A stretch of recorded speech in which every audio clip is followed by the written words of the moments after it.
President Trump just signed a new executive order, and everyone has lost their collective mind about it. The flag is protected, DC is safer, and you know what? People are also getting healthier thanks to HHS Secretary Robert F. Kennedy Jr. and our Defense Secretary Pete Hegseth. But somehow all of these things are considered bad. Oh, and Gavin Newsom is spiraling out of control as he throws a new tantrum, which is both hilarious and also ridiculous. And I want us to talk about it. So welcome back to the Adam C. Moreno Show. If you like having conversations like this, please consider liking and subscribing.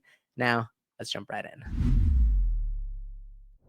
So I want us to start here. President Trump dropped this hammer. Burn the flag, go to jail 1 year. Here is this short clip. Lastly, sir, this is an executive order on flag burning. It charges your attorney general. Would you listen to this? This is very important. Flag burning. All over the country, they're burning flags. All over the world, they burn the American flag. And as you know, through a very sad court, I guess it was a 5-4 decision, they called it freedom of speech. But there's another reason, which is perhaps much more important. It's called death. Because what happens when you burn a flag is the area goes crazy.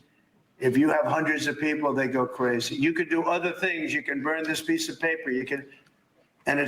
But when you burn the American flag, it incites riots at levels that we've never seen before. People go crazy.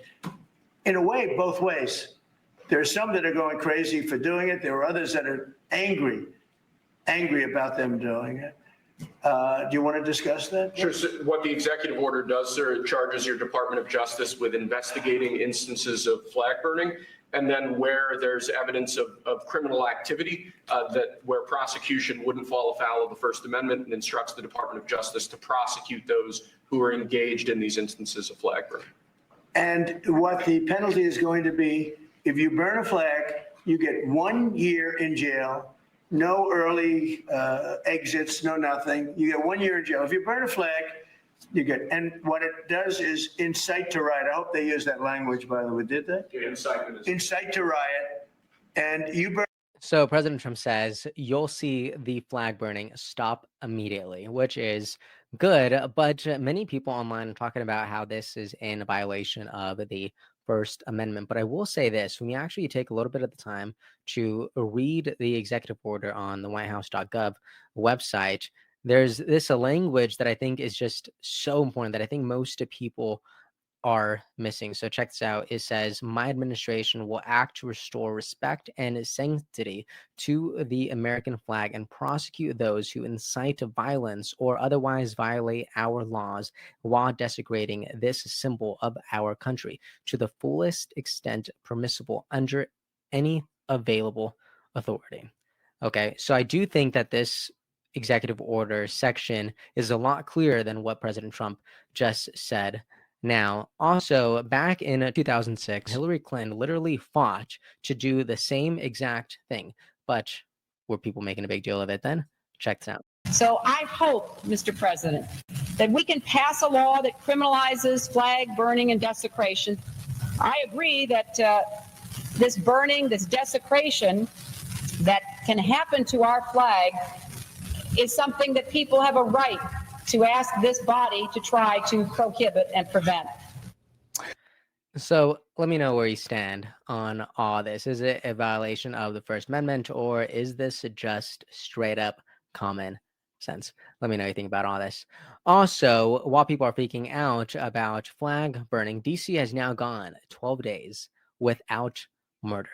My goodness, look at this on Fox News. This is the headline. DC arrests surpass 1,000 as Trump-backed crackdown enters 12th homicide-free day. My goodness. Crime dropped. Murder down to 0 for 12 days in a row. Can we just celebrate that? Can we celebrate life? People are roaming the streets safely in DC now. This is iconic.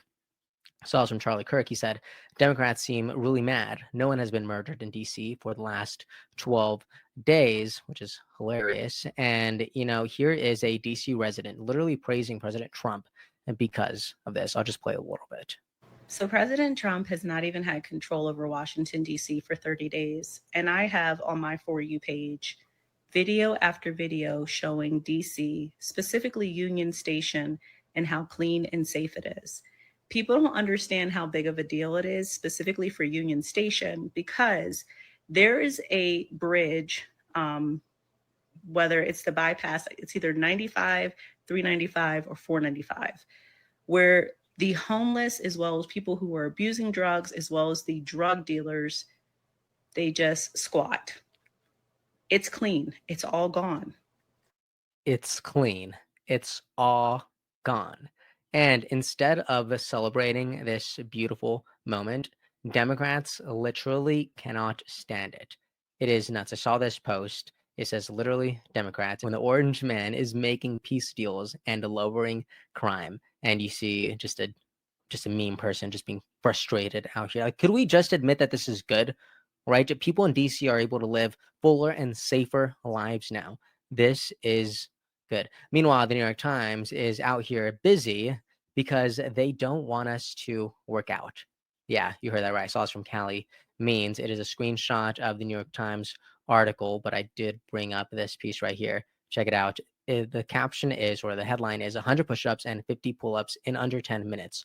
What could go wrong? The subtitle is Fitness Experts Caution Against Jumping into a Difficult Routine Suggested by Robert F. Kennedy Jr. and Pete Hegseth. Wow.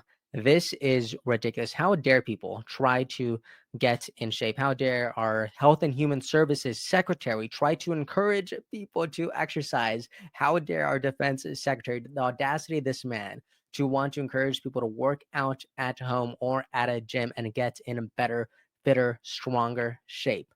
My goodness, Callie Means responds to this and says, you literally cannot make this up. Well, he says you can't make this up, but still, you really can't. It is just bonkers. Saw some FBI Director Kash Patel, and he also crushed this workout in what, the FBI headquarters, right? Yeah, location HQ 1776 gym.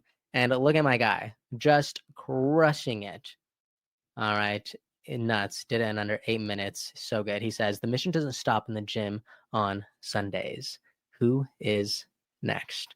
I love it. And while this is happening, Gavin Newsom is literally unraveling online. This man is in such a deep midlife crisis that he is literally tweeting parody flags and losing it in real time. Look at this. He says, soon MAGA will have a whole new meaning. Coming soon for your next boat parade. You are very welcome, Patriots. And his MAGA says, make America Gavin again. You know, this would work if California wasn't so redonkulous right now. If you had actually taken all this time tweeting and putting it towards making California great again, then maybe this would have been great. But no, you want to take California and use that as a blueprint for every other state in the country. And I'm sorry, but if you've been in California recently, you'd know that it is quite a mess down there. But look at this. An unearthed video of Gavin Newsom went mega viral yesterday where he's calling President Trump childish and the most flawed candidate that he has seen in his lifetime, only to start acting like him moments later. Watch this. You're not going to be invited to MAGA camp. Yeah, it's like thuggery, but it's so predictable. Or like schoolyard petulance. It's like some strange. Yeah, there's a combination. childishness to it, but I really believe this. He is weakness masquerading as strength, Donald Trump in general. In a primary, I've said it, he's a T-Rex. They'll devour you or you mate with him. Can't be beaten in a primary. But in a general election, I think he's the most flawed candidate in my lifetime. He is damaged goods. He is not as entertaining as he once was. He's more unhinged than he ever was, more extreme, obviously more dangerous across the spectrum of issues. And if his entire campaign is around campaign stops in the courtroom, in a general, I don't think that dog will hunt this year. I think he's much weaker than he was in 2020 and 2016. You're not. I think he's much weaker than he was before, only for him to win in a landslide in 2024. Mike, do you see the hypocrisy here? And this is what Gavin responds with, saying, still don't get it. Yeah, you don't. And, you know, that is the problem. And I swear we are days away from seeing Gavin Newsom look like this. All right, he's about to get a new spray tan and a new hair color. It is ridiculous. And check this out. I'm sorry, Gavin, but memes will not be able to save you. California and all of its flaws speak louder than the memes. And I just hope that voters see that too. So, Gavin Newsom, please do everybody a favor and step away from the keyboard. And, here's an idea. Try maybe being governor. All right. I do think California could use it. Anyways, that is the video. Trump is cracking down on flag burning, and DC crime is way down, and Maha is continuing to make some waves while Gavin Newsom is continuing to unravel hard online. Let me know what you think about all this in the comments. And if you made it this far, please consider liking, subscribing, turn on that notification bell, and I hope you have a great rest of your day. Episode's over already? Geez, that was fast. Well, they say beautiful things do not last forever, but feel free to watch and listen to another one of these episodes if you're interested in those conversations as well. Also, this next part is huge. Make sure to obliterate that like and subscribe button and turn on the notification bell so you never skip a beat. I also have a newsletter where we dive into the news, politics, and ideas that shape our future. If you're interested in signing up, I'd really appreciate that. Anyways, that's the end of this episode. Thank you so much for watching and listening, and I'll see you next time.